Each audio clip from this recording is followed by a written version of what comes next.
enjoy it. It doesn't happen often.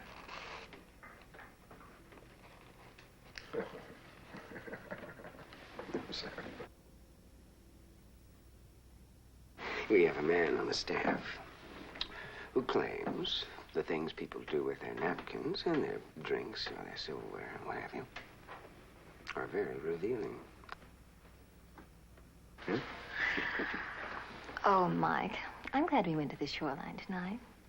I had fun. I like that. I did too. All those kids. Do you think they're all so different? You mean from us? Oh, well, I mean, all I hear is the generation gap. Do you think they're all so different? Well, they're more mature, more aware. How? They know a lot more, I guess. About what? Life. You mean about sex? Well, I mean that too. You see, now, when they don't understand anything, they ask us. Oh, I don't know. It just seems to me they have the same problems. Hang-ups, huh? Hang-ups. Oh, all those girls, those pretty, pretty girls. I think they're concerned about what will happen when they get home, or what won't happen before they get home. And I think the boys are concerned about the same thing. I hope so. And you know, we don't really change. We think we get older and wiser and aware.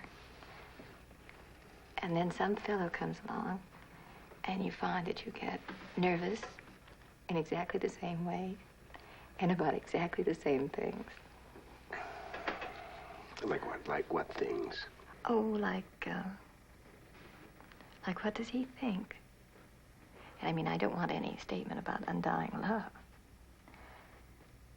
But I can't help being concerned. I mean, I'm just like those teenagers back at the dance. So,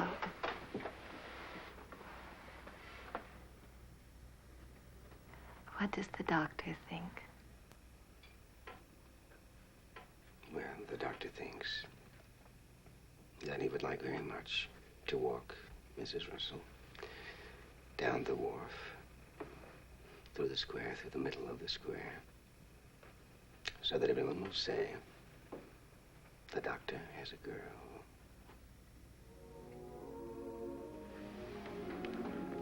There's a girl. There's a girl. There's a girl.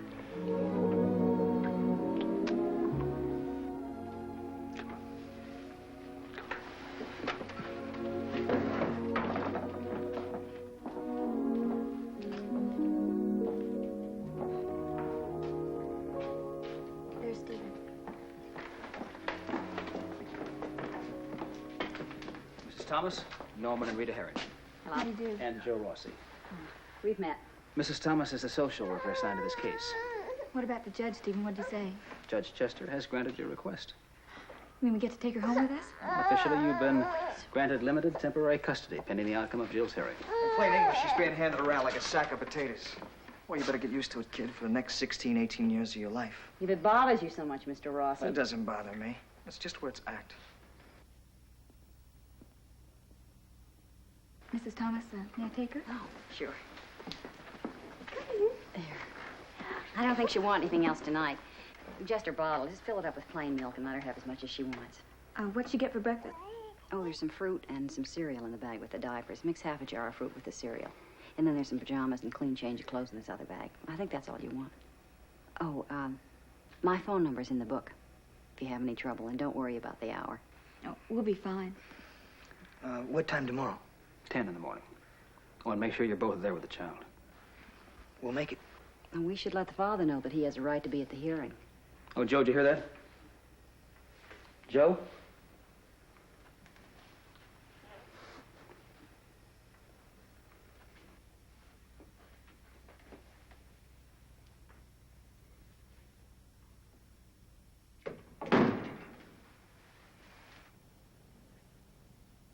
So they yanked you off the bus. I can see the Reverend in some depot. He's gonna have a long wait. Nobody's waiting for me anywhere. Oh, don't give me that. I mean, you were gonna run off with that two-bit preacher. You knew how funny that was. Oh, yeah, I'm laughing. You know, I almost got thrown in jail because of you. The cops and that Mrs. Thomas couldn't figure out if I killed you or just bugged you into taking off. But either way, they were all set to throw me in the slammer. What are you doing in here? The officer left me. He said he'd be back. Oh, you're just sitting around waiting, huh? Well, why don't you take a walk and just keep going? I mean, nobody'd ever miss you. You know what I'd like to do to you, huh? Not for my sake, but for the sake of that kid. You've really given her a great start in life, haven't you?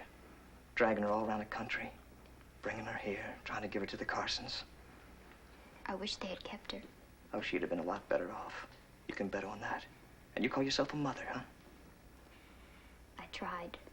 Oh, I suppose you were trying when you moved in with the Winters, huh? I mean, that was for her sake, too. I'm sure of that. You knew what you were doing when you walked into that scene with your eyes open. And you knew the Reverend was interested, too, didn't you? But, of course, you liked that. I know that. You wouldn't have stuck. I mean, you would have taken off as soon as he made a pass. Would he tell you that it's him? So it didn't count? Joe. You remember when I was in the chapel? You didn't want any part of me. You two were already together. Weren't you? I didn't want you clawing me.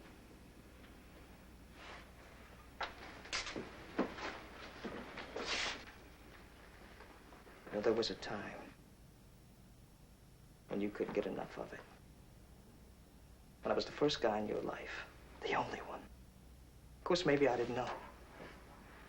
Maybe I looked into those big, innocent eyes of yours and saw only what I wanted to see. How many others have there been since New York, huh? How many times did you try to get even? How many one-night romances? I mean, that's been the one thought on your mind ever since you left New York, isn't it? Huh? Get even with Joey. Make sure he knows it's his kid, but don't let him near her. You were the little mother who would sacrifice anything for your daughter, and I was the crumb who deserted you. You sold the whole town on that. Feed my brother.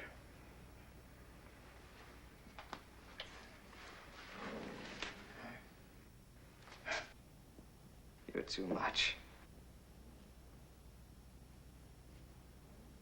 Well, things finally caught up with you, haven't they? Kelly, you're not going to see her anymore. She's gone. You know where she is? No. No? Man, you are too much. You know that. Norman and Rita took her home for the night. Oh. Kelly, are you ready for bed? Oh, if bed is ready for you. Yep.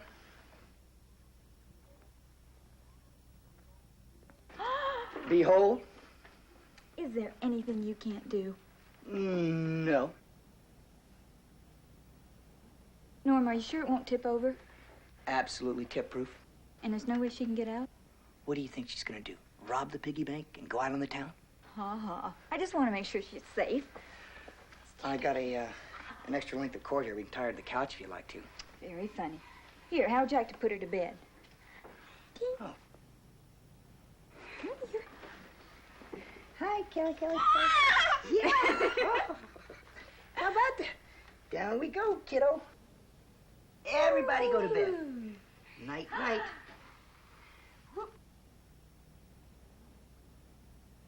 Night.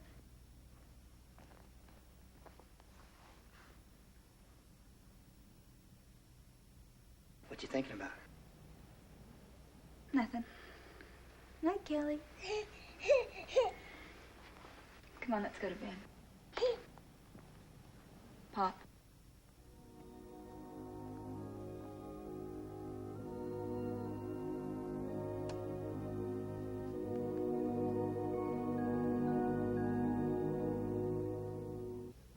preview from the continuing story of Peyton Place. Your Honor, do you actually think this young girl is going to care anything about molding herself into something worthwhile if you take the only thing she's ever loved in this world away from her? Don't believe it because they don't know what it's like, so, okay? You get me a bottle? Please, now you let me help you get back to bed. And then you get me a bottle? No, I can't. Come on, get back in your bed. You put me there.